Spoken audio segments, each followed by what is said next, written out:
आज हमारे बीच तीसरे सत्र के लिए हमारे जो बीच व्यक्तित्व उपस्थित हैं, श्री सुमन जी। और मैं कहूँगा कि कॉलेज समय से ही वो समाज सेवा में आगे रहे हैं, समाज के लिए कार्य कर रहे हैं, अग्रवाल समाज से जुड़े हैं और रामलीला संस्थाओं में भी उन्होंने काफ़ी कार्य किया। सामाजिक धार्मिक क्षेत्र में उन्होंने बहुत काम किया है, काउंसलर भी रहे हैं दिल्ली में और बीजेपी से उन्होंने इलेक्शन भी लड़ा है। और अब इस समय वो महाप्रबंधक के नाते निगम बोध घाट पर अपनी सेवाएं दे रहे हैं। ये ऐसा कार्य इस समय कर रहे हैं जो बहुत ही थैंकलेस कार्य है। लोग धन्यवाद नहीं करते और लोग डरते हैं इस कार्य में आगे आने से। लेकिन भाई साहब जी, श्री सुमन जी अपना समय दे रहे हैं, अपनी सेवाएं दे रहे हैं निगम बोध घाट को एक सुंदर परिस्थितियों में बनाने के लिए। और वहां पर जो भी उनकी सेवाएं हैं उसमें वो अग्रसर रहते हैं। और आज के समय में, कोरोना के समय में, दुनिया डरती है, भागती है ऐसे कार्यों में सेवा देने से। तो ऐसे समय में भी वो अग्रसर हैं बिना डरे और अपनी सेवाएं लगातार निरंतर दे रहे हैं। मैं स्वागत करता हूं श्रीमान सुमन जी का कि वो अपना उद्बोधन दे, हमारा मार्गदर्शन करें। जी स्वागत है सर। धन्यवाद प्रमोद जी और सभी आप का मुझे आपने अवसर दिया, इसके लिए सर्वप्रथम मैं आपकी संस्था का धन्यवाद करता हूं। जैसा मेरा परिचय किया कि मैं कॉलेज टाइम से ही समाज सेवा में लग रहा, लेकिन जो मूल रूप से मैं कार्य कर रहा हूं निगम बोध घाट पर संचालन का, ये एक ईश्वरीय शक्ति का कार्य है। मैं बचपन में एक बार मेरठ गया शमशान घाट में, छोटी सी उम्र में, तो मैंने वहां देखा किस प्रकार कार्य हो रहा है, तो मेरे मन में भावना उठी। उसी भावना को आगे बढ़ाते बढ़ाते मैं काउंसलर बन गया, समाज की सेवा में लग गया। ये जो हमारी बड़ी पंचायत वेस्ट बीसी अग्रवाल दिल्ली की 125 वर्ष पुरानी संस्था है, इसमें मुझे 1970 में मेंबर बनने का मौका मिला और जब से मैं संस्था में काम कर रहा हूँ। निगम बोध घाट पर निगम बोध घाट पर निगम बोध घाट पर हम लोग 2011 से कार्यरत हैं।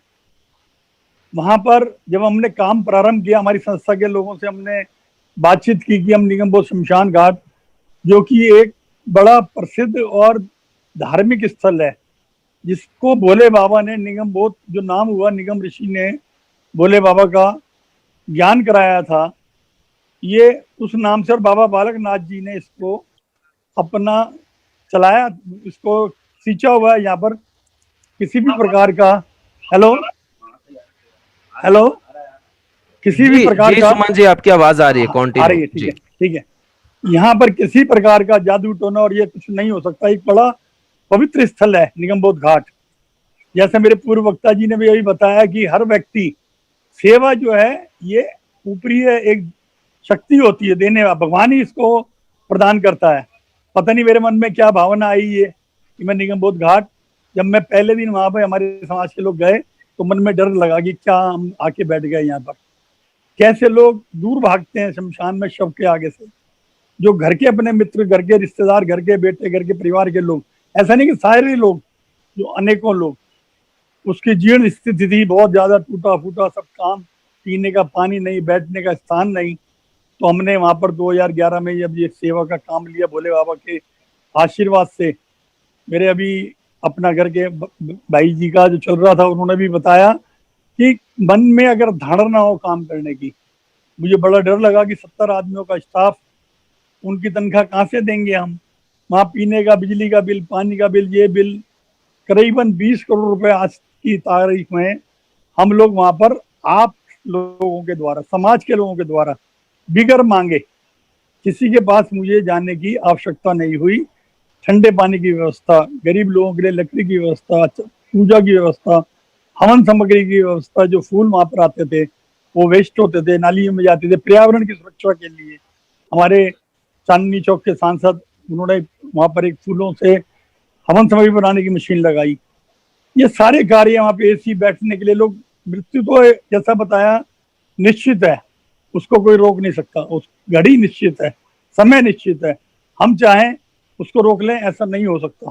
प्रभु ने जो लिखा है वो होगा। तो उस सारी चीजों को देखते हुए, सारी परिस्थितियों को देखते हुए, हमारे सभी सदस्यों के माध्यम से और दानवीरों की वजह से, दानवीर जैसा कि हमें बताया अभी कि लोग स्वयं आते हैं आगे बढ़ करके कि मेरा जो है यहाँ पर सेवा का कार्य किया जाए।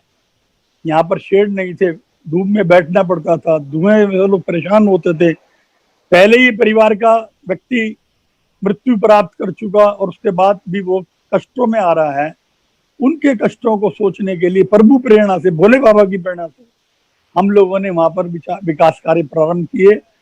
जैसा कि मेरा परिचय किया कि मैं राजनीतिक क्षेत्र में, सामाजिक धार्मिक क्षेत्रों में कार्य रखता हूँ, व्यापारी भी ऊंचानी चौक में मेरा काम है, मेरा बेटा दुकान देखता है। मेरा वहां जाने का भी मन नहीं करता कि निगम बोध घाट मैं अवश्य जाऊं, दिन में 3-4 घंटे वहां लगाऊं।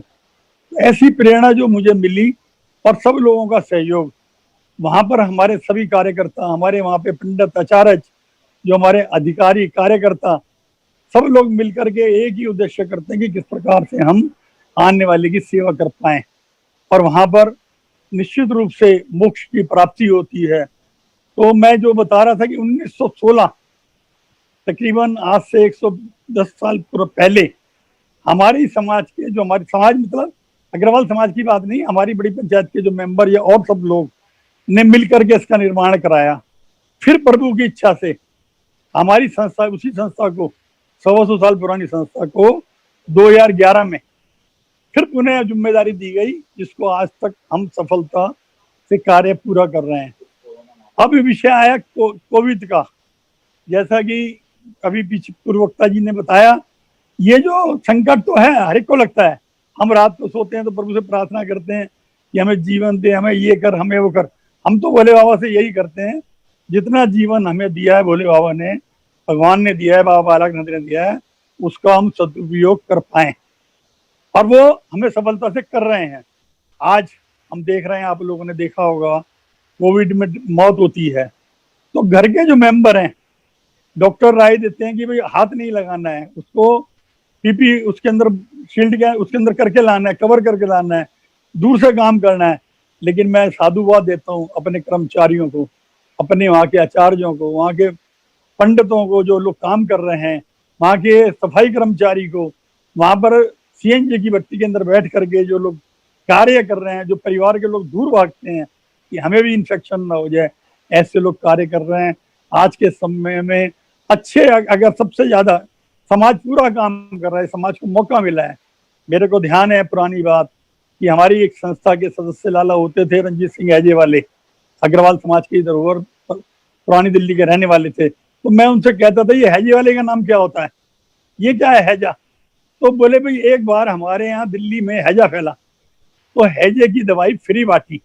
उस टाइम दिल्ली बहुत छोटी सी थी, आज तो दिल्ली बहुत व्यापक हो गई। पुराने शहर में दिल्ली रहती थी, अब तो 4 दीवारी के अंदर दिल्ली होती थी, अब तो पूरी दिल्ली 1 करोड़ के से ज्यादा की आबादी की दिल्ली हो गई। तो उस समय का नाम आज तक चल रहा है उनके परिवार के साथ, रणजीत सिंह हैजे वालों का परिवार। ये बड़ा ताज्जुब होता था, यार ये हैजे का नाम लेके बड़े खुश होते हो आप लोग, उन्होंने दवाई बांटी। तो लाखों आदमी, करोड़ों आदमी सेवा कर रहा है। कहने का भाव ये है, अगर हम सेवा करेंगे, ऊपर वाला भी उसको हमें अवश्य फल देगा। और ये सब नियति ने लिख करके भेजा हुआ है क्या करना है, और इसी परंपरा के तहत हम ये कार्य में व्यस्त कर रहे हैं। जैसा कि मैंने बताया, वहां पर किसी प्रकार की किसी को दिक्कत ना हो, समस्या ना हो, कोई गरीब आए, कोई असहाय आए, किसी धर्म का आए, जो भी अपने समाज के अंदर जो भी लोग क्रियाक्रम करते हैं, उनको किसी प्रकार कष्ट ना हो, इसके लिए मैं सभी दिल्ली के और दिल्ली से बाहर के लोगों का, समाज के हर वर्ग इसमें सहयोग प्रदान करता है। और भविष्य में प्रभु से एक ही प्रार्थना करते हैं कि भगवान हमें इतनी शक्ति दे, हमारे साथियों को, हमारे कार्यकर्ताओं को, हमारे सदस्यों को, हमारे सभी व्यक्तियों को, कि हम इस घड़ी के अंदर मन से, तन से, धन से जो भी सेवा कर पाए हम करें। आपको मैंने जैसे कि जानकारी दी कि वहां पर किस प्रकार से बैठने का साधन नहीं था, सब साधन उपलब्ध हैं। कोरोना के भी मैक्सिमम बॉडी हमारे यहाँ पर आती हैं, पंजाई बाग क्रीमेटोरियम के अंदर भी आती हैं। पहले सिर्फ 2 ही जगह यहाँ पर आती थी, जिससे कि यहाँ काफी भीड़ होती थी। तो लोगों ने, जो यहाँ के कार्यकर्ता हैं, उन्होंने पूरे मन से उस काम को पूरी तरीके से हमने किया। मैं साधुवाद भी करना चाहता हूँ अपने पूर्वजों को। हमारे यहाँ जो पूर्वज, हमारे अग्रवाल समाज के या और समाज के लोग, धर्मों के लोग, हमारे यहाँ पूरे शेड टूटे फूटे पड़े हुए थे। वहां पर धूप के अंदर, पानी के अंदर, बारिश में पानी टपकता था। गंगा यमुना का जल, जो पवित्र सरोवर हमने बनाया आदरणीय मदन लाल खुराना जी के समय बना था, उसके अंदर शव को लाने की व्यवस्था गंगा यमुना जल से वहां पर की जाती है। अनेकों अनेक प्रार्थना भवन हम लोगों ने बनाए हैं वहां पर, जिसके अंदर हम लोग बैठ के पूजा पाठ कर सकते हैं। विभिन्न संतों के प्रवचन भी हम वहां बैठ करके करवाते हैं। कई बार सामूहिक रूप से, जो कुछ लोग ऐसे होते हैं, असहाय होते हैं, या जिन लोगों लावारिस लोग होते हैं, जिनके परिवार में कोई नहीं होता, उनके संस्कार भी वहां पर होते हैं। तो उनकी आत्मा की शांति के लिए भी वहां पर हमारे द्वारा, हमारी संस्था के द्वारा, धार्मिक महानुभावों के द्वारा हवन यज्ञ का कार्यक्रम भी किया जाता है। वहां पर मैंने बताया आपको, प्राचीन काली का मंदिर, भोले बाबा का मंदिर, वहां पर भैरव बाबा का एक बड़ा विशाल मंदिर है, जहां पर कि मेला सा लगा रहता है, लोग पूजा करने वहां पर आते हैं। दिवाली की रात पर अगर आप देखेंगे तो वहां पर बंगाली लोग हजारों की संख्या में पूजा करने आते हैं।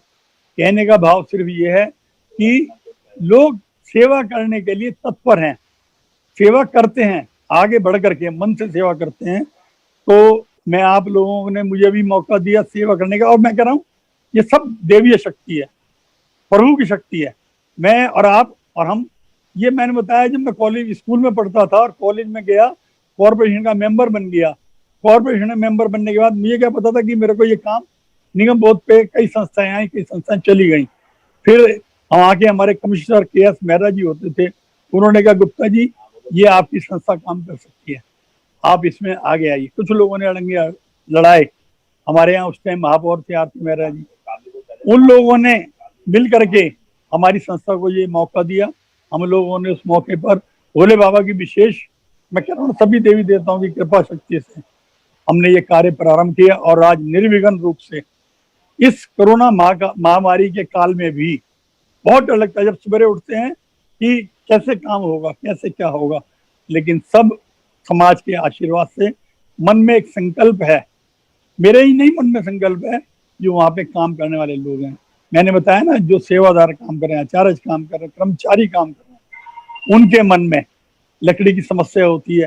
किस प्रकार आज के टाइम में सारे लॉकडाउन के चक्कर में संबंध होता है, वो सारी व्यवस्थाएं, ठंडे पानी पीने के लिए लोग वहां पर पानी नहीं पीते थे, अब हमने वहां पर पिछले पीरियड के अंदर भी वहां पर भंडारों की व्यवस्था की, क्योंकि पुण्य का काम है। ऐसा नहीं है, शमशान से लोग डरते थे, शमशान में आएंगे तो पता नहीं क्या होगा, हाथ लगाते थे, डरते थे लोग, बैठते नहीं थे वहां पर आकर के। हम लोग वहां पर आके पूजा क्रम, लोग रोज पूजा करने भी आते हैं वहां पर, क्रम करें। हमने वहां पर वृक्षारोपण का कार्यक्रम बहुत अच्छे तरीके से किया हुआ है, हरियाली का प्रबंध वहां पे किया हुआ है। मोक्षदा प्रणाली के द्वारा शमशान घाट में उसके अंदर आधी लकड़ी लगे, पर्यावरण की दृष्टि को देखते हुए हमने व्यवस्था की कि वहां पर 200 किलो लकड़ी में भी हो, क्योंकि अभी समय लग रहा है, लोगों को मन में यही होता है कि लकड़ी में ही करेंगे तो मोक्ष की प्राप्ति होगी। जागरूकता बढ़ाने के लिए हम लोगों से प्रार्थना निवेदन करते हैं कि भाई वहां पर आप लोग इसको आधी लकड़ी में करो या सीएनजी में करो, पर्यावरण दृष्टि से। हमने वहां पर एक कैंप लगाया हुआ है, जिससे दवाई कैंप, जिन लोगों के पास दवाइयां बच जाती हैं कि वो लोग दवाई वहां पर डाल के जाएं, देख के जाएं, हमारे बैंक में जो जरूरतमंद गरीब लोगों के काम में आती है। हमने वहां पे आंखें दान करने के लिए कैंप लगाया हुआ है कि अगर किसी को अचानक भी वहां पर भी आंखें दान करने का प्रोग्राम हो तो वहां पर आंखें दान करवाने का कार्यक्रम भी डॉक्टर की सुविधा हमने प्रदान की है। लोग वहां पर तो अंत्येष्टि के लिए आते हैं, लेकिन लोगों को हमने जागरूक करने के लिए वहां दधीची देहदान समिति, जो कि जिसके चेयरमैन माननीय आलोक कुमार जी हैं, उनके माध्यम से, उनकी टीम के साथ मैं भी उसमें कंधे से कंधा मिला के काम करता हूँ। हमने वहां लोगों को आग्रह करते हैं कि आप लोग देह दान करें, शरीर नश्वर है, मिट्टी में मिल जाएगा। आप देखते हैं सुबह जब हम आते हैं अस्थि चुनने तो खाली अस्थि में मिट्टी और अस्थियां मिलती हैं। अगर हम लोग देह दान करें तो उससे और लोगों को भी काम हम लोग कर सकते हैं।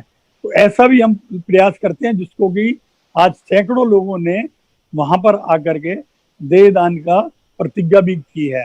तो एक कार्य के साथ साथ, निगम बोध के कार्य के साथ साथ अनेकों कार्य हैं।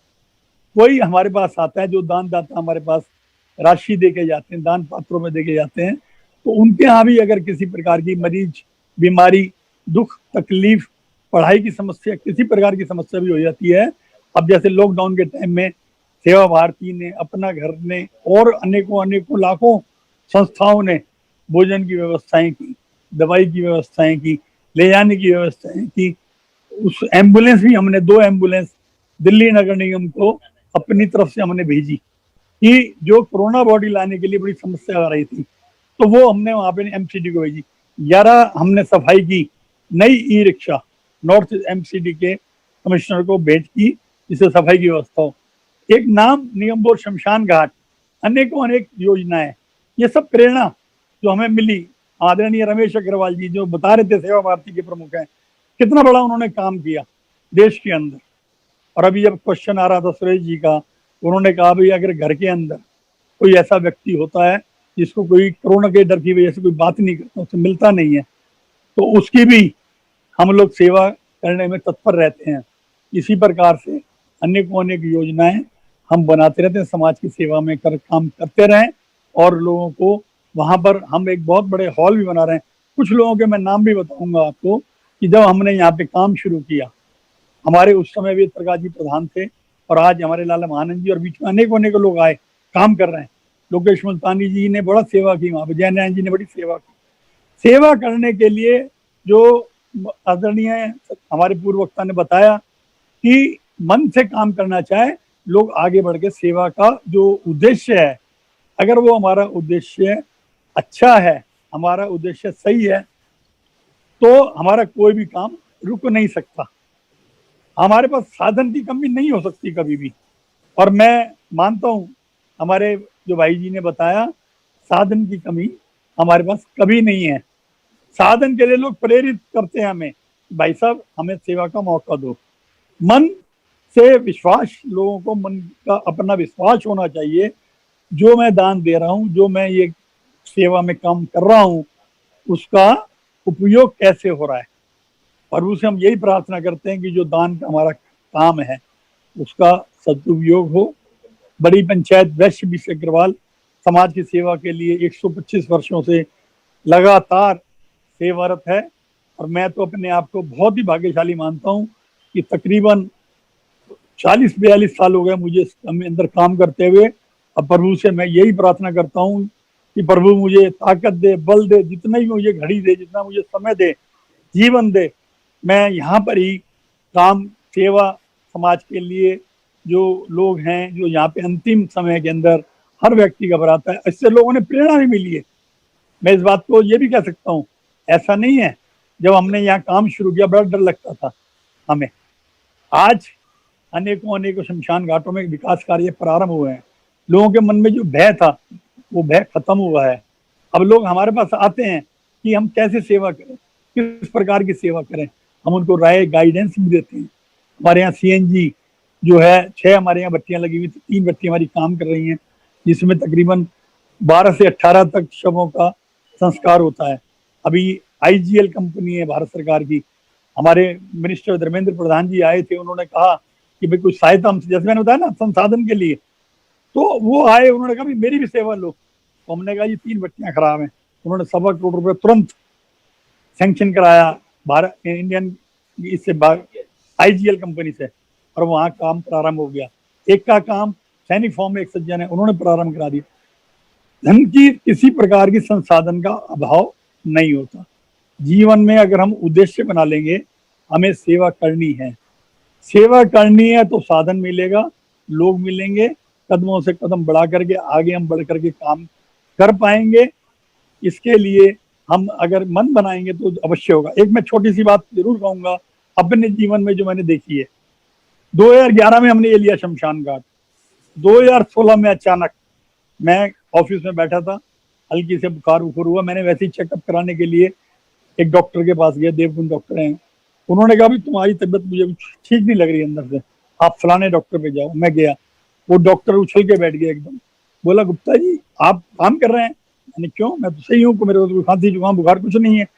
बोले नहीं, आप फटाफट के बड़े सीनियर डॉक्टर पे जाओ। मैंने दिल्ली के, देश के बड़े बड़े डॉक्टर से बात की, जिससे बात करूँ घबरा दे मुझे, आप जिंदा कैसे हो, आप बैठे कैसे हो। मैंने, भाई मैं तो बैठा हूँ आपके सामने ही हूँ। लेकिन नहीं, फिर मेरे अपोलो हॉस्पिटल में मेरा एक बार पहले भी ऑपरेशन हुआ था 1996 में, तो मैं वहां गया अपोलो में डॉक्टर एस के गुप्ता जी के पास।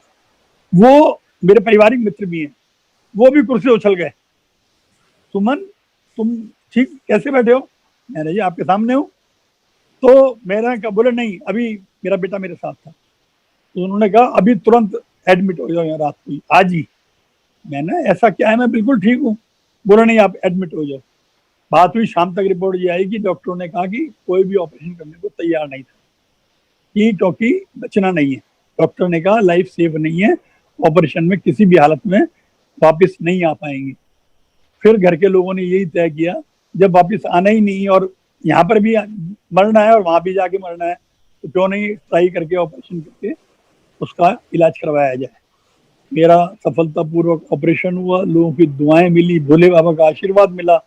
मैं 10 दिन कम से कम, मेरे को ध्यान है, मुझे कुछ नहीं पता, एक मेरे मन के अंदर किसी ने जैसे कैसेट लगा दी हो ना, कैसेट दिमाग में, जय महाकाल जय महाकाल जय महाकाल जय महाकाल जय भोले बाबा जय मेहंदीपुर वाले बालाजी बनखंडी महादेव जो चांदनी चौक में मंदिर है स्टेशन के सामने। मेरे मन में सिर्फ एक ही बात घूम रही, मैं और कुछ नहीं, मेरा परिवार, मेरा घर, मेरा समाज, मैं सब भूल गया मैं कहाँ हूँ। और मैं सफलतापूर्वक, कि मैं आज उसको याद करता हूँ कि ये भोले बाबा की शक्ति थी, सेवा का फल था ये, सेवा का।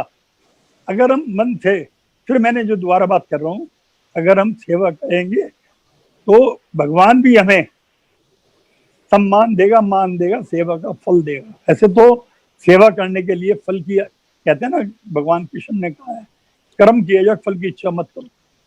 हमने फल की इच्छा के लिए नहीं कर रहे ये काम, लेकिन ये मैंने एक आपको बात अपने जीवन का जो सच्चाई है ये मैं आपको बता रहा हूँ कि आज मैं जो हूँ, उसके बाद 4 साल हो गए, मुझे किसी प्रकार का खांसी जुकाम बुखार कुछ नहीं है, बिल्कुल नॉर्मल। जिससे बात करो तुम्हारी इतनी बड़ी सर्जरी हुई है और आप ठीक हो। चुनाव भी पार्टी ने मुझे लड़ा दिया, अभी लास्ट में सफलता नहीं मिली, कोई बात नहीं, लेकिन भगवान ने मुझे मौका तो दिया, इस लायक तो समझा सेवा कर पाऊँ। नहीं, भगवान को कुछ और मंजूर है कि मैं वहां निगम बोध सेवा करूँ, या जो और मुझे भगवान मौका देगा मैं करूंगा। तो मैं यही कहूंगा कि आप लोगों ने मुझे समय दिया और मुझे सुना, और मैं भगवान से फिर प्रार्थना करता हूँ, आप मेरे पूर्व वक्ताओं ने भी जो बातें की, सेवा के लिए कोई किसी को कहने की आवश्यकता नहीं है, प्रभु ये सब चीज ऊपर से रच करके भेजता है।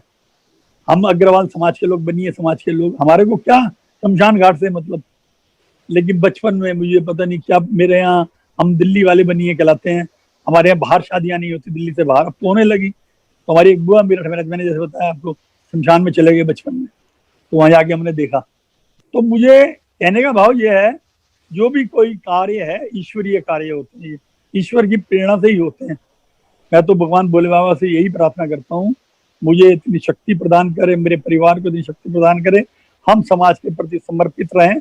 और जो भी कोई व्यक्ति दुखी परेशान किसी प्रकार, हर व्यक्ति अपेक्षा करता है। कई बार मेरे को मन में बड़ा खींच होता है कि जब सवेरे 5 बजे फोन आता है, फलाना डेथ हो गई, ये हो गई, वो हो गई, ये व्यवस्था कर दो, ये कर दो। मैं कहता हूँ मरने के बाद क्या व्यवस्था, लेकिन हर व्यक्ति चाहता है, आशा करता है, उम्मीद करता है।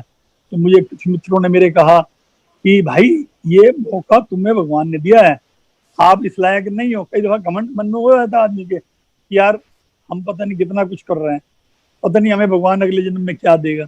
अरे भगवान ने इसी जन्म में हमें सब कुछ दे दिया है। भगवान ने हमें जीवन दिया, मान दिया, सम्मान दिया। आज आपके माध्यम से मैं आप लोगों के बीच में आके अपनी बात रख रहा हूँ, ये भी तो एक सम्मान है, मुझे मिला है, मौका मिला है। मैं कोई बहुत बड़ा व्यक्ति नहीं हूँ, बहुत बड़ा समाज नहीं चलाता, मैं कोई बहुत बड़ा अपना घर का जैसे कार्यक्रम चलता सेवा भारती या संघ के कितने अनेकों अनेकों प्रकल्प चलते हैं, जिसमें लाखों करोड़ों आदमी सम्मिलित रहते हैं, मैं कोई ऐसा बड़ा काम नहीं करता। लेकिन फिर भी मैं राजेश चेतन जी का, प्रमोद जी और हमारे सभी साथियों का, आपने मुझे इस लायक समझ के ये जो मैंने शब्द मेरे दिल के, मेरे मन के शब्द थे, मैंने आपको वर्णित किए। इस समय पर मैं अंत में एक बात जरूर कहूंगा, प्रभु से यही प्रार्थना करूंगा और आप लोगों से भी कहूंगा, जो मेरे निगम बोध घाट साथी कार्य कर रहे हैं इस घड़ी में। वैसे तो हर आदमी काम करता है, वहाँ सुविधाएं हैं, बहुत हैं, हर आदमी कर सकता है। आज जो काम हमारे ऑफिस के कर्मचारी काम कर रहे हैं, सीएनजी में कर्मचारी काम कर रहे हैं, आचार्य पंडित काम कर रहे हैं, अकाउंट्स में काम कर रहे हैं, उनको प्रभु इतनी शक्ति दे कि वो इस सेवा के अंदर लगे रहें। और ये जो कोरोना काल है, शीघ्र सब लोग लगे हुए हैं, दुआ कर रहे हैं, प्रार्थना कर रहे हैं। और इस निगम बोध घाट की तो एक विशेषता है कि यहाँ पर मैंने जैसे बताया, बाबा बालकनाथ जी ने पूरा किले को, इसको शमशान को कीला हुआ है। किसी प्रकार का जादू टोना यहाँ नहीं होता, सीधे मोक्ष की प्राप्ति होती है। पंडित दीनदयाल उपाध्याय जी, जिनका अंतिम संस्कार भी यहाँ पर हुआ था, उन्होंने भी जो उनका प्लेटफॉर्म बनाया वो हर वर्ग के लिए है। कोई ये नहीं है कि उनके नाम की समाधि बना करके हम उसको छोड़ दें। आज भी वहां पर हर प्रकार के, हर व्यक्ति के लिए, हमारे यहाँ कोई बड़ा, कोई छोटा, कोई धर्म, कोई चीज अलग नहीं है। हम सब लोगों के लिए सेवारत हैं। इसी प्रकार आप समाज की सेवा करते रहें। इस संकल्प के साथ दोबारा मैं संकल्प लेके आप लोगों के माध्यम से पुनः आप सब बंधुओं का अभिनंदन, धन्यवाद। और भगवान से ही प्रार्थना करूंगा कि मुझे शक्ति प्रदान करें। बहुत बहुत धन्यवाद। बहुत बहुत शुक्रिया श्रीमान सुमन जी। और आपका जो मोटिवेशनल टॉक, आपका शिक्षा टॉक सबके लिए बहुत ही एक प्रेरणादायक है। और जैसा कि आपने बताया, जो वर्तमान परिस्थितियां वो बहुत ही मुश्किल हैं, और उस मुश्किल परिस्थितियों में भी आपका स्टाफ, आपके कोलीग, आपके हेल्पर अपनी ड्यूटी को बखूबी से अंजाम दे रहे हैं। जहां परिवार का कोई सदस्य शरीर को छूना नहीं चाहता और इतनी बड़ी सेवा कर रहे हैं। इसके साथ साथ वहां पर्यावरण की संरक्षण हो रहा है। दवाई बैंक आपने शुरू किया है, आई डोनेशन, देहदान, दधीची देहदान समिति के माध्यम से आप लोगों को प्रेरणा देते हैं। तो ये भी एक कार्य के साथ साथ अनेक सामाजिक कार्य अपने आप में जुड़ गए हैं। और ऐसा कार्य जिसके प्रारब्ध में लिखा हो, जिसके नीति में लिखा हो, वही कर सकता है। और डॉक्टर भारद्वाज जी ने पहले कहा कि संसाधन अपने आप उपलब्ध हो जाते हैं, उसके लिए घर घर जाने की जरूरत नहीं पड़ती। तो ऐसा ही आपने बताया कि करोड़ों रुपए का बजट होने के बावजूद भी बहुत सारे जो कार्य हैं वो बखूबी से किए जा रहे हैं। और ये ऐसा कार्य जो आप कर रहे हैं कि जिसमें लोग आपसे संपर्क करते हैं, उनका मनोबल पहले ही टूट चुका होता है और उसके बाद भी आपको सेवा देनी होती है। तो ये अपने आप में बहुत बड़ा कार्य है। बड़े भाई सुरेश गुप्ता जी हैं हमारे बीच। मैं उनको, हमारे बहुत पुराने मित्र हैं जी जी, उन्होंने लिखा है कि 40 साल पुराने मित्र हैं आप। हाँ, बिल्कुल बिल्कुल बिल्कुल। सुरेश जी अनम्यूट किया आपको, आप जी। पहले मैथमेटिक्स ही कर लो। 50 साल पुराने मेरे दोस्त, चलो 50 थाली में हम लोगों ने खाना खाया। हाफ सेंचुरी हो गई वैसा। हाँ जी, हाँ जी, हाँ जी, हाँ जी। एक ही थाली में खाना खाया हम लोगों ने। इनकी माता जी बनाती थी और हम सारे बैठ कर खाते थे। ये Katra Maheshdas 847 Suman, if I am not mistaken. ठीक है, ठीक है दोस्तों, मैं सुमन जी आपको एक चीज बताना चाहता हूँ। ये जो आपने बताया, ये तो मार्वलेस काम आप कर ही रहे हैं और हमें प्राउड फील होता है कि हमारा बचपन का साथी ये काम कर रहा है। अभी एक सर्वे की रिपोर्ट आपको शेयर कर रहा हूं मैं, कि जो ये आ रहा है कि सरकारी अस्पताल में आदमी जाता और मर जाता है, कोविड का पेशेंट, और प्राइवेट में जाता है तो वापिस आ जाता है।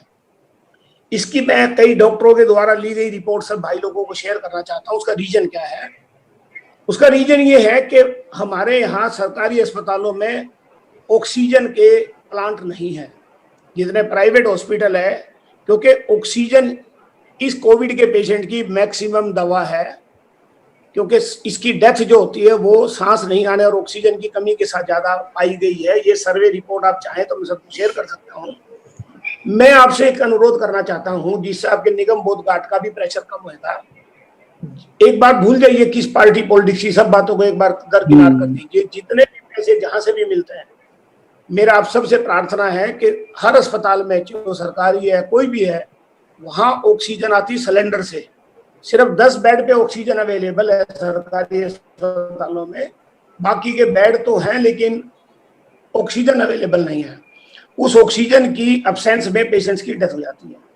अगले साल 2 साल क्योंकि ऐसे विपदाएं बहुत आएंगी, जैसा साइंस के लोग बता रहे हैं, या ये वर्ड भी नहीं जाने वाला अभी आपकी दुनिया से, आपके लाइफ से। तो मैं आपको ये अनुरोध करना चाहता हूँ कि आप अपने लीडरशिप को बताएं कि अस्पतालों में, क्योंकि लकीली हेल्थ मिनिस्टर भी आपका एमपी है, जितने सरकारी अस्पताल हैं उन सब में इमीडिएटली ऑक्सीजन के प्लांट लगे और हर बेड पे ऑक्सीजन की पाइपलाइन जाए, तो ये डिफरेंस खत्म हो जाएगा सरकारी और प्राइवेट वाला। सवाल नंबर 1। अब मेरा आपसे अनुरोध है कि आपने पेट्रोलियम मिनिस्टर की बात की, निगम बोध घाट इतनी बड़ी संस्था है, सिर्फ 6 फर्नेस है वहां, और उसकी वजह से, क्योंकि आपकी 3 खराब है, आपने पंजाबी बाग में कोविड के पेशेंट भेजने चालू कर दिए। मतलब आपसे मतलब गवर्नमेंट ने, आपका उसमें कोई योगदान नहीं है। एक बात सब लोग ध्यान रखें कि जो गवर्नमेंट के ऑफिसर एसी रूम में बैठ के जो फैसले करने हैं, प्रैक्टिकली उनको एबीसीडी कुछ नहीं आता। दोस्तों, ये मेरा आपसे हाथ जोड़ के विनती है सुमन जी के माध्यम से, जो रिंग रोड से डेड बॉडी किसी भी साइड से आके पंजाबी बाग आ रही है, आप यदि एक बार देखें, मेरे पास कुछ वीडियो रिकॉर्डिंग है। कल वो मनजीत सिंह सरसा साहब ने भी एक अपना व्याख्यान दे दिया पॉलिटिकल, मैं उसका बुरा नहीं मानता, क्योंकि जो लक्कड़ से फ्यूम उठ रही है, ये पूरा एरिया थिकली पॉपुलेटेड है। सांस की बीमारी या कोर बीमारियां कितनी फैलेंगी उसका जरा आप जायजा लें, अपने एमसीडी के अधिकारियों को लगाएं इस काम में सर। और मेरा आपसे ये कहना है कि जितने भी फंड आप जो कर रहे हैं, क्यों ना ये 6 की बजाय 60 आप फर्नेस लगाएं निगम बोध घाट पे, जिससे लकड़ भी बचेगा, पर्यावरण भी बचेगा और लोगों की दिक्कतें भी बचेंगी। क्योंकि ये जग विदित है कि एक डेड बॉडी को खत्म करने में अभी आपको 8 से 10 घंटे का टाइम लग रहा है। Thank you. इसमें मैं सुरेश जी आपको जानकारी देना चाहता हूं कि ये जो 6 मैंने बताई आपको, इसमें से लोग करते ही नहीं, अभी लोगों की भावना ही नहीं है। मैंने जैसे बताया आपको, हमारे यहाँ मोक्षदा के नाम से भी 200 किलो लकड़ी में हमने प्रबंध किया है, 6 फंडिस हैं। हमने पर्यावरण के लिए लोगों से अपील करते हैं, फंड की बात नहीं है, फंड की कमी नहीं है। जो 6 फंडिस भी हमारे में 3 खराब हैं, ये इसलिए है कि पहले 4-5 बॉडी कुल आती थी और लोगों को हमें प्रेरणा देनी होती थी कि भाई कर लो, इसके अंदर अच्छा है। लेकिन लोगों के अभी अंदर मन में ये है कि हम लकड़ी में ही करें, क्योंकि हिंदू धर्म के नाते से वो लोग मानते नहीं इस बात को। हम लोगों को आगे प्रेरित कर रहे हैं और आज भी आपके माध्यम से, चैनल इसके माध्यम से भी ज्ञान गंगा जो कार्यक्रम बना है सेवा प्रमोद धर्म के नाम से, मैं लोगों से यही आग्रह कर रहा हूँ, 6 और 60 की बात नहीं है, ये तो बन जाएंगे। आप लोग सब लोग बैठे हैं, हम बना देंगे, लेकिन बनाने में 2-2.5 साल इसमें लगते हैं। जो हमने काम शुरू 2 महीने लगते हैं, सॉरी 2 महीने लगते हैं काम, हमने पहले से कोविड से पहले ही काम प्रारंभ कर दिया था। तो ये आपने कहा, लेकिन अभी लोगों को इसके बारे में थोड़ी सी संकोच होता है कि हम लकड़ी में ना करके गैस में ना करें, लकड़ी में ही करें। ये कारण है और कोई कारण नहीं है। व्यवस्थाओं आपका विचार ज्यादा चाहता हूँ, ऑक्सीजन प्लांट इन एवरी लगना चाहिए और दिल्ली सरकार और सेंट्रल गवर्नमेंट के अस्पतालों में। मैं आपकी बात बिल्कुल डॉक्टर हर्षवर्धन जी को और अपने नेतृत्व को, सरकार को, दिल्ली सरकार को भी और इनको भी बताएंगे, इसके प्लांट ज्यादा लगने चाहिए। और इसके साथ ही एक और भी है, अगर आर्थिक रूप से भी परेशानी किसी को है तो हॉस्पिटलों को, संस्थाएं, हमारी संस्था भी अग्रणीय रहेगी। अगर कोई सरकार हमसे बात करे कि अगर यहाँ पर एक प्लांट लगा दो, इतना खर्चा आएगा, तो हम उसका प्रबंध करके वहां पर व्यवस्थित कर सकते हैं। अगर कोई प्राइवेट हॉस्पिटल, सामाजिक हॉस्पिटल भी करना चाहे तो हम वहां पर व्यवस्था करवा देंगे। सरकार तो करेगी, करनी चाहिए सरकार। Thank you sir. धन्यवाद सुरेश जी। आप अगला सवाल जी, शिव कुमार खंडेलवाल जी। शिव कुमार जी। हाँ जी, नमस्कार जी। शिव कुमार जी, नमस्कार जी। हाँ नमस्कार भाई। हाँ, मेरा सवाल ये है जी, जैसा कि हम सेवा के बारे में बातचीत कर रहे हैं और भारत में हमने देखा कि सबसे जो बड़ा कारण है वो जनसंख्या का कारण है। आज हमें जो भी कार्य करने पड़ते हैं वो उसका बहुत बड़ा कारण है जनसंख्या। तो आप राजनीति से जुड़े हैं, तो क्या इस प्रकार का कोई कानून नहीं बन सकता है जिससे सभी जो व्यक्ति हैं वो बड़े आसानी से रह सकते हैं? तो क्या इस प्रकार का कोई कानून है, कोई सरकार सोच रही है? इस बारे में मेरा प्रश्न है। अभी आप खंडेलवाल जी देख रहे हैं सरकार किस प्रकार से एक एक कदम आगे बढ़ रही है। इस सरकार को आज शायद 6वां वर्ष हुआ है और पिछली सरकारों की आलोचना ना करते हुए जो काम पुराने थे एक एक करके प्रधानमंत्री जी के नेतृत्व में आगे बढ़ रहे हैं। बहुत सारे दिल्ली, हिंदुस्तान की जनता चाहती है जनसंख्या पर कानून बने, लेकिन सब कार्य एक साथ नहीं हो सकते। ये विषय भी जो आपने रखा है, हम अपने शीर्ष नेतृत्व को और भारत की सरकार के जो प्रमुख लोग हैं उनके आगे आपकी बात को अवश्य पहुंचाएंगे, क्योंकि ये बहुत बड़ी समस्या है। अगर इसका निवारण किया जाए तो ये भी एक समस्या का हल हो सकता है, लेकिन इसमें थोड़ा समय, सरकार बड़ा काम है, ये छोटा मेरे जैसे लेवल का काम, लेकिन मैं इस सुझाव को आपके माध्यम से अवश्य पहुंचाऊंगा कि इसके बारे में भी गौर किया जाए, सोचा जाए इसके बारे में। अगला सवाल विपिन बघेरिया जी। विपिन जी, विपिन बघेरिया जी। नमस्कार जी सुमन जी, नमस्कार हाँ, जी। नमस्कार बघेरिया जी। हाँ जी सर, मैं ये कहना चाह रहा था सर, जितने भी आपने बातें बताई हैं, जैसे दधीची वाली है, हाँ, और सर जो भी आप काम कर रहे हैं, और जो सीएनजी वाला है, मैं चाह रहा था सर आप इसका बुक रूप में कुछ छोटा सा ऐसा चीज बना दीजिए, जो लोग वेटिंग में बैठते हैं ना, वो वहां से जब बैठते वक्त अपनी किताब उठा ले, वो सब चीजें जानकारी आपने जितनी भी बातें वो ले ले, और जाते वक्त तो किताब रख दे, तो आपकी जितनी भी प्रेरणाएं है ना, है सर, लोगों तक इजीली पहुंचेगी और बहुत अच्छा फायदा मिलेगा जी। बिल्कुल बिल्कुल, मैं आपका सुझाव बहुत अमूल्य है, बहुत प्रेरणा। और सर अगर कोई ये किताब छपवाने में मैं भी पर्सनल है ना, आप बोल लेंगे तो मैं आपके साथ हूँ सर। बहुत आपकी सारी प्रेरणाएं छप जाए और लोगों को वेटिंग के टाइम पढ़ ले वो। बघेरिया जी बहुत बहुत आपका धन्यवाद। हमने एक वहां पर एक बहुत बड़ा हॉल बना रहे हैं, जिसके अंदर जब आप लोग शव के अंदर, क्योंकि 2 घंटे पूजा पाठ में लगते हैं, तो एक हमने वहां पर बेड़ा बारादरी है, बहुत बड़ी है, उसके अंदर 250-300 लोग बैठ सकते हैं, जिसका निर्माण हमारे एक लाला जैन जी हैं, वो कर रहे हैं, समाज सेवी हैं, उन्होंने बहुत विकास कार्य किए हैं, तो वहां पर उसका निर्माण कार्य चल रहा है। तो वहां पर हम जो है ये जो आपके लोगों ने जो सुझाव है, और धार्मिक व्याख्यान माला भी, वहां बैठ करके जो 2 घंटे लोग धूप में या उसमें भगवान का भी याद करें, ध्यान करें, ऐसा भी हमने कार्यक्रम वहां पर बनाया है। वो प्रगति पर है, हॉल प्रगति पर चल रहा है।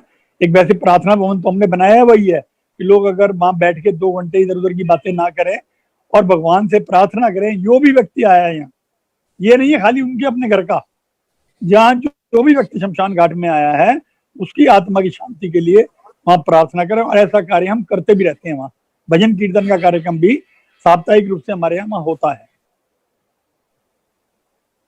हाँ जी बघेरिया जी।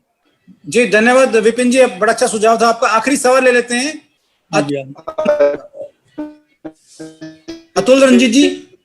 और एक बार मैं लास्ट में धन्यवाद करना चाहूंगा जी, हमारा बहुत बहुत। हाँ जी प्रमोद जी, धन्यवाद प्रमोद जी। हेलो, जय हिंद सुमन जी। हाँ जी बोलिए। आपसे जब आप एकीकृत निगम में निगम पार्षद थे, उस समय से परिचय है। टाउन हॉल में आपसे मिलना होता था जी। हाँ जी। और सदैव आपको मतलब किसी न किसी रूप में प्रयासरत रहते हुए देखते हैं, और बहुत प्रेरणा आपसे मिली है। हाँ जी। एक तो आपने बताया कि परिवार जन भी कोरोना संक्रमित शव को छेड़ने से बचते हैं। ठीक भी है, बचना भी चाहिए, संक्रमण से बचना चाहिए। जो अपने निगम कर्मी हैं, जो सफाई कर्मी हैं, जो चिता के आसपास जिनकी सेवाएं हैं, और पंडित जी हैं, इनकी रोग प्रतिरोधक क्षमता बढ़ाने के लिए एक काढ़ा जो आयुष मंत्रालय ने बना रखा है, उसको सेवा भारती ने उसके पाउचेस बना के वितरित किए जी, कई लाख पाउचेस। तो निवेदन है जी, यदि आप कहें तो हम सेवा भारती के माध्यम से आपको भिजवा देते हैं, ताकि उनकी रोग प्रतिरोधक क्षमता बनी रहे। वो सबसे आवश्यक है जी। ठीक है जी, आप भिजवा दीजिए। वैसे वहां पर मैंने पीपी किट्स, आपने जो बनाया काढ़ा, वो भी सतीश गर्ग जी के माध्यम से, अजय गोयनका जी के माध्यम से सेवा भारती ने जो बनाया है, और भी हम दवाइयां, जो कर्मचारी हमारे यहाँ कार्य कर रहे हैं, हमें सरकार की ओर से, जैसे मैंने बताया, ये समाज की ओर से सेवा है। मैंने अभी अपने कर्मचारियों को 3-3 लाख रुपए का इंश्योरेंस भी कराने का निर्णय लिया संस्था की ओर से। और जो दवाइयां उनको चाहिए, जो कार्यरत कर्मचारी हैं, और भी अगर व्यक्ति आसपास वाले मोहल्ले वाले, क्योंकि वहाँ आबादी भी बहुत है, अभी सुरेश जी ने कहा वहाँ आबादी है, हमारे यहाँ झुग्गी झोंपड़ी है, यमुना घाट है, वहाँ पे बहुत लोग हैं, तो उनके लिए भी हमने ये जो छिड़काव होता है, इसका सैनिटाइजेशन का, इसका प्रबंध किया हुआ है। दूसरा, हमने वहां पर वो टनल भी लगाए हुए हैं समाज सेवा के लिए, जो टनल के अंदर से आपको बॉडी भी और जो वहां पे लोग आ रहे हैं उसके बीच में से गुजर सकते हैं। और वहां पर तो डेली दवाई वहां पे छिड़की जाती है। उन सबको लोगों को पीपी किट भी दी हुई है, कर्मचारियों को भी। अगर जनता का भी आदमी कोई किट नहीं लाया, हम उपले भी देते हैं, जैसे कि पर्यावरण के लिए 10 किलो उपले हर व्यक्ति को, अमीर हो गरीब हो पैसे वाला कोई भी हो, सबको गौ माता के उपले 10 किलो निःशुल्क देते हैं। प्योर गंगा जल गोमुख से आने वाला, हमारे दानदाता हैं प्रयाग वाले, वो एक गंगा जल सबको निःशुल्क देते हैं पहुंच। वहां ये धारणा है कि तुलसा जी का अगर पत्ती, तुलसा जी की 3 पत्ती मृत शरीर के मुंह पर रख दें तो सीधे मोक्ष की प्राप्ति होती है। ऐसी व्यवस्था भी हमारे यहाँ वहां पर हो रही है। गोबर से लकड़ी बनाने का प्रबंध भी हमारी संस्था द्वारा किया जा रहा है, क्योंकि कुछ लॉकडाउन होने की वजह से कुछ कार्य हमारे बीच में अटक गए। पाइपलाइन में कहते हैं ना जी, काम करने वाली लेबर नहीं आ रही है। तो हमारे यहाँ जो वीआईपी के नाम होना, तो मरने के बाद वीआईपी कोई नहीं होता, सब बराबर है। हमारे यहाँ ये नहीं है कि कोई पैसे वाला है या कोई आईएएस है, कोई आईपीएस है तो उसी को ये सम्मान मिलेगा। समाज में जो सेवा कर रहा है किसी भी रूप में, चाहे वो वाल्मीकि समाज का हो, दानिक समाज का हो, धोबी समाज का हो, हमने जो वहां पर मार्गदर्शक जो है समाज के, उनके चित्र भी इसलिए लगाए हैं कि लोग प्रेरणा लें, कि वहां आकर के लोग दुख में दुखी ना हो, अपना ध्यान इन सब चीजों में लगाएं और प्रभु से प्रार्थना करें। हमें सेवा ही जो आज का मुख्य विषय है, सेवा परमो धर्म, कम से कम शमशान घाट में रह करके 2-2.5 घंटे जब उन्हें रहना है, संसारिक मोह से छुट्टी पा करके वहां पर मन बनाएं कि समाज में हम किस प्रकार से सेवा अर्पित कर सकें। ये मुख्य उद्देश्य बनाने के लिए जो हमने वहां भगवान की प्रतिमाएं, समाज के जो हमारे विचारक हैं, समाज के मार्गदर्शक हैं, चाहे वो किसी भी उसके हैं, कोई ये नहीं है कि अग्रवाल समाज ने बनाया तो अग्रवाल समाज की मूर्ति लगेगी। सभी समाज, सभी वर्गों के, सबसे पहले हमने लगाई गौतम जी की, गौतम बुद्ध जी की, जो तिब्बती लोग मानते हैं, हम भी मानते हैं, तो उन्होंने अपने खर्चे से लगाई। तो सिर्फ भावना यही है हमारी कि लोग वहां आकर के, दुखी तो आता ही है वहां पे व्यक्ति, चाहे आदमी 100 साल का होके मरे, चाहे आदमी 10 साल का या 2 साल का हो, घर से जो जाता है वो परिवार का मुखिया या परिवार का व्यक्ति, वो दुख होता ही है उससे, भावना जिसके साथ रहती। लेकिन 2 घंटे के लिए कम से कम वो वहां पर बैठ करके किस प्रकार से अपने जीवन का उपयोग समाज सेवा में मैं कर पाऊं, सेवा कर पाऊं, जो आज का हमारा मुख्य विषय है। इस विषय के ऊपर मैंने जो कहा, अगर वो लगाएगा, और लगा रहे हैं लोग, ऐसा नहीं है नहीं लगा रहे, लोग लगा रहे हैं। हमारे यहाँ जो कर्मचारी वाल्मीकि है, संभाई कर्मचारी है, वो भी सेवा कर रहा है, उसे भी साधुवाद करता हूं मैं। लोग आकर के हमसे कहते हैं पानी की, आप यकीन नहीं करेंगे, लॉकडाउन में भी 1000 पानी की पेटियां लोग हमें देके जाते हैं कि आप जो लोग आ रहे हैं सबको पानी दो। पहले शमशान में लोग पानी पीने से घबराते थे कि यहाँ पानी पिएंगे कोई भूत ना चिपट जाए, कोई पीछे वाले कोई हवा ना लग जाए। मंदिरों में लोग पूजा करने आते हैं, मन के अंदर 24 घंटे अगर आप देखेंगे सुंदर व्यवस्था। मैं नहीं कुछ कर रहा, आप सब लोग प्रभु की सेवा से, प्रभु की प्रेरणा से। करने वाला कौन है? भगवान, भोले बाबा, बाबा बालकनाथ, माँ काली का मंदिर है, आप देखेंगे वहां लाइन लगती है, बच्चे वो सब चिताओं में से निकलते हैं। वाहनों की व्यवस्था हमने कर रखी है। प्रयास करते हैं सेवा करें। आज का जो विषय आपने किया बहुत महत्वपूर्ण विषय है और इसका बड़ा फायदा लोगों को होना चाहिए। जो सेवा करना चाहता है वो आए। अभी मुझे कहा काढ़े वगैरह की सबकी व्यवस्था हमारे यहाँ हमने सब की हुई है, और भी जो व्यवस्था आप करेंगे। लोग आते हैं वहां पर, सामान दे के जाते हैं, खाने का सामान दे के जाते हैं, भंडारा करते हैं गरीब लोगों के लिए। तो हम हमेशा तत्पर हैं और आपके सुझाव को भी मैं आमंत्रित करता हूं। आप मुझे कभी भी अपने सुझाव दें। मैंने एक महाराजा अग्रसेन पार्क और लिया है कॉर्पोरेशन से कश्मीरी गेट पर, जहाँ हमारे जो गुरु हैं, अग्र गुरु महाराजा अग्रसेन जी की प्रतिमा लगी है।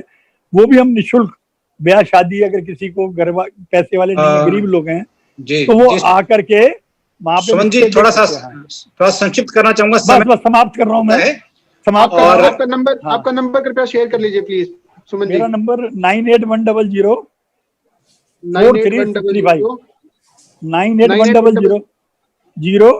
43635। तो जो भी इस नेक कार्य में जुड़ना चाहें, आदरणीय आपका स्वागत, गुप्ता जी से संपर्क कर सकते हैं। और आज का जो विषय था, तीनों स्पीकर्स ने सेवा परमो धर्म को सार्थक किया है। तो मैं हंसराज रलन जी से अनुरोध करता हूं कि आज धन्यवाद प्रस्ताव करें। हंसराज जी,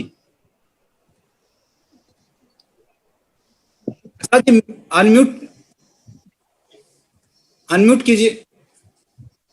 हेलो, आते हैं आवाज? जी जी जी।